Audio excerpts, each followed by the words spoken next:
Capítulo 4, titulado Dios confiere poder a Moisés. Moisés sabía que no iba a llegar en ese momento y sacar a todo el pueblo de Egipto. No era tan fácil que los israelitas le creyeran, después de lo que había pasado hacía 40 años atrás, donde había sido culpable de asesinato, que había huido.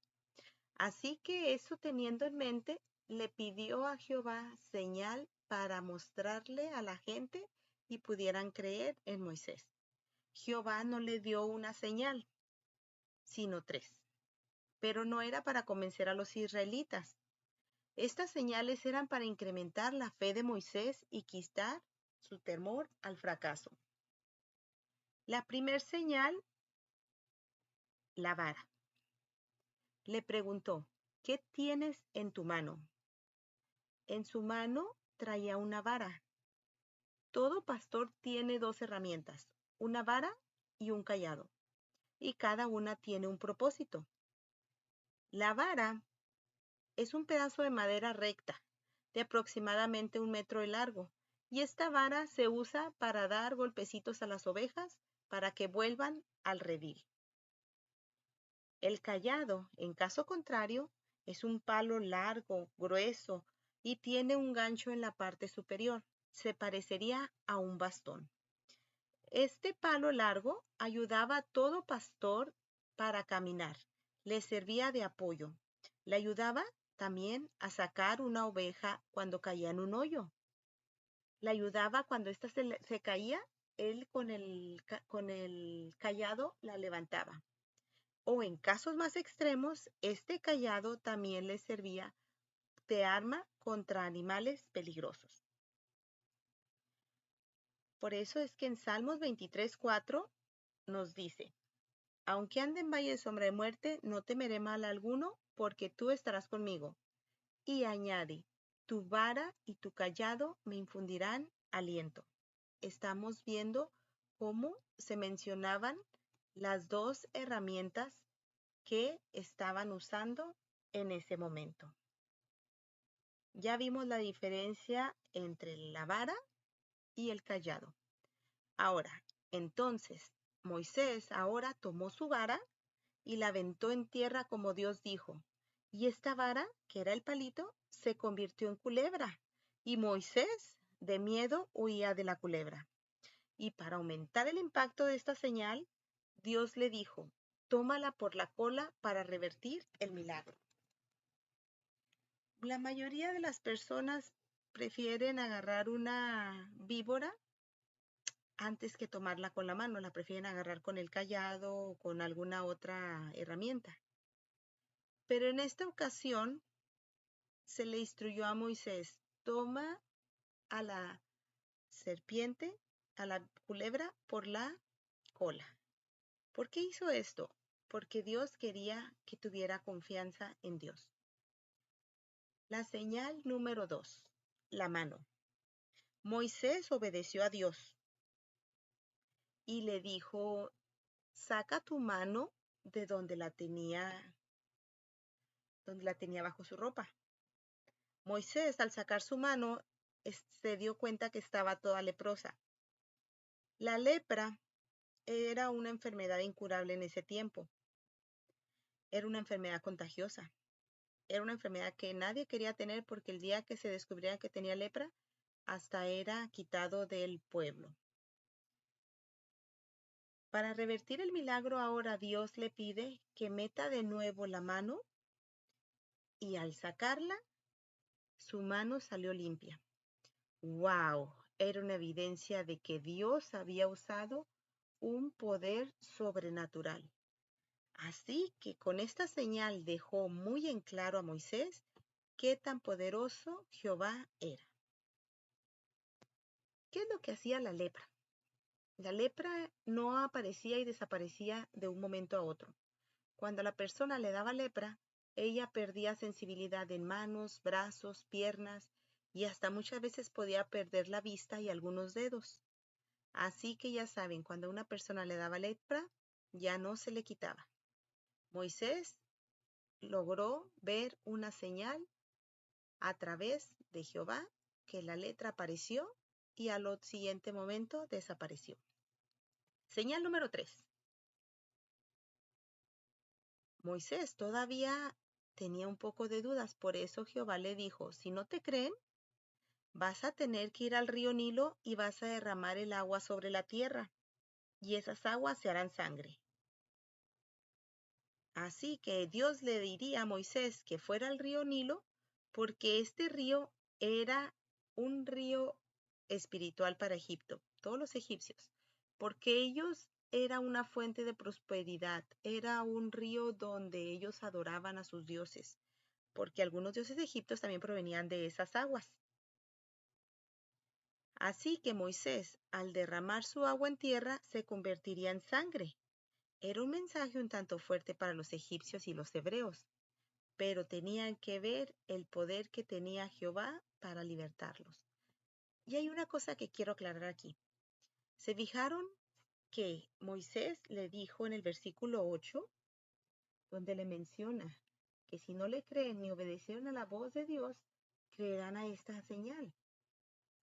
Era la señal del agua convertida en sangre, pero yo quiero hacer un énfasis aquí, porque dice que el agua no la tenía que derramar sobre el río, sino la tenía que derramar en tierra. Así que no nos confundamos. En esta ocasión, esta señal era para Faraón nada más. No era que tenía que convertir todo el río en sangre, solamente era en ese momento que la sangre que era derramada en tierra era la que se convertiría en sangre.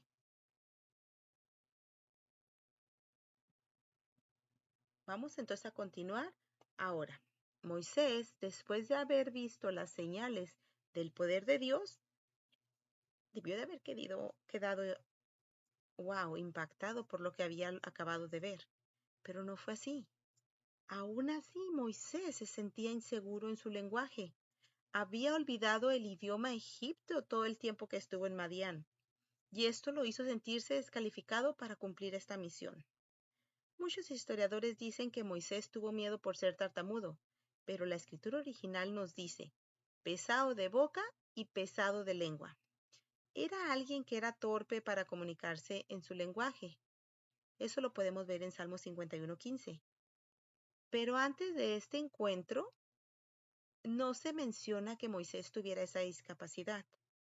Pero para Jehová, esto no era impedimento del lenguaje.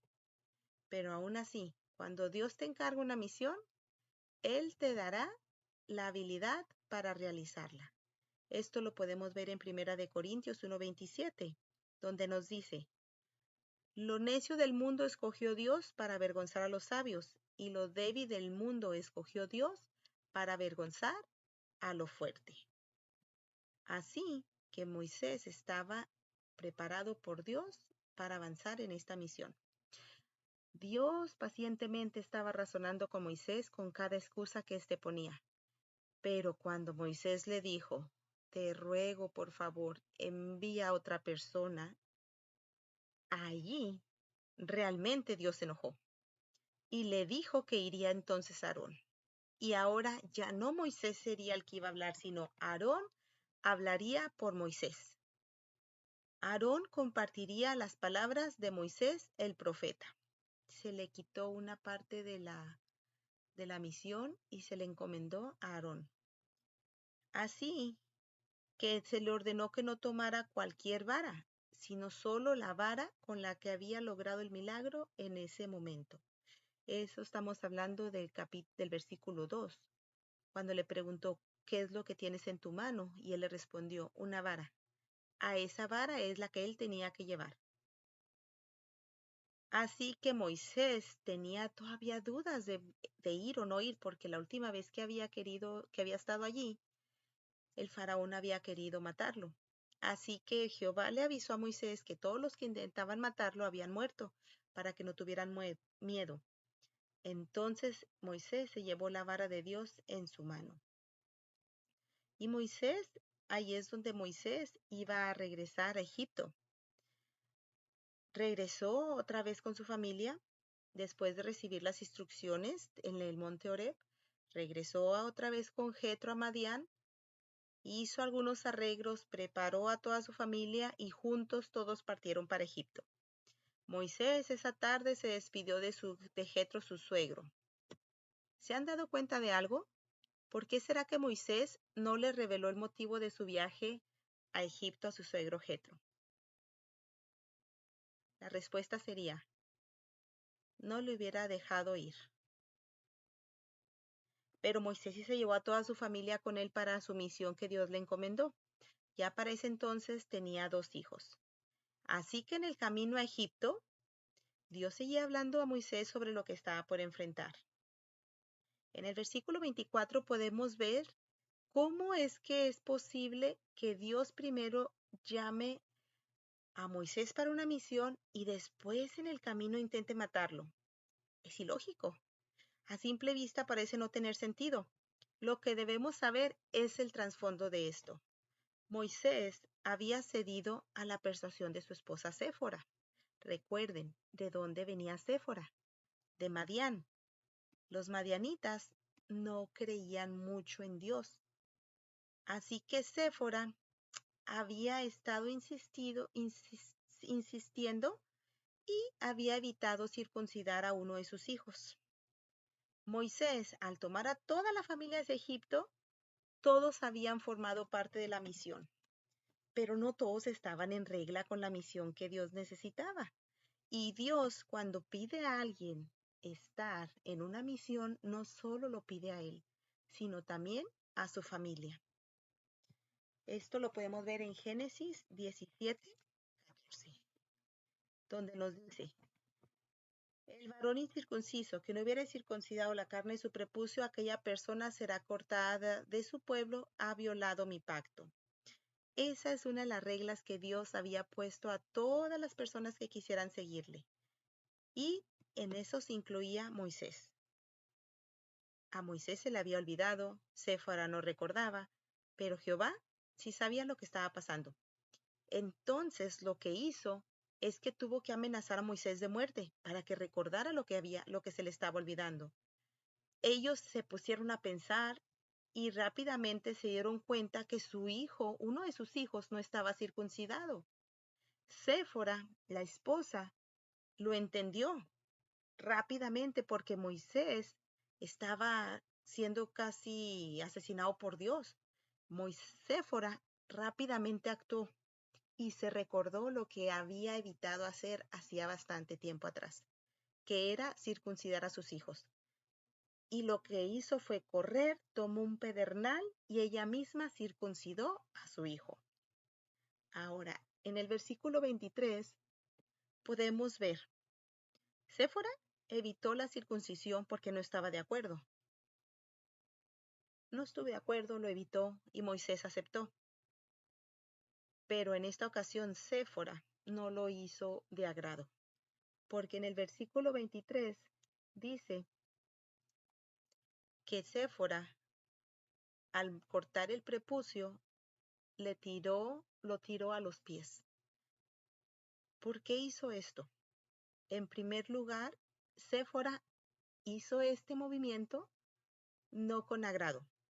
Lo hizo para salvar la vida de su esposo.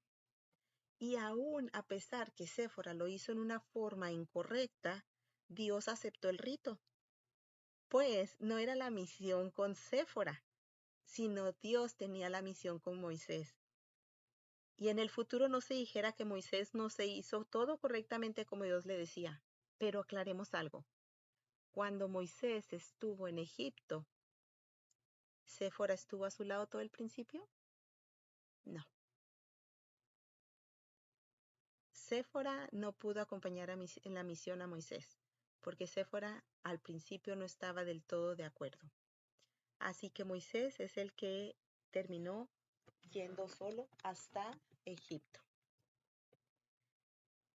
Y esta fue la razón por qué Moisés fue solo, porque iba a participar como líder de la liberación del pueblo de Israel, por el pacto que Dios había hecho a los patriarcas.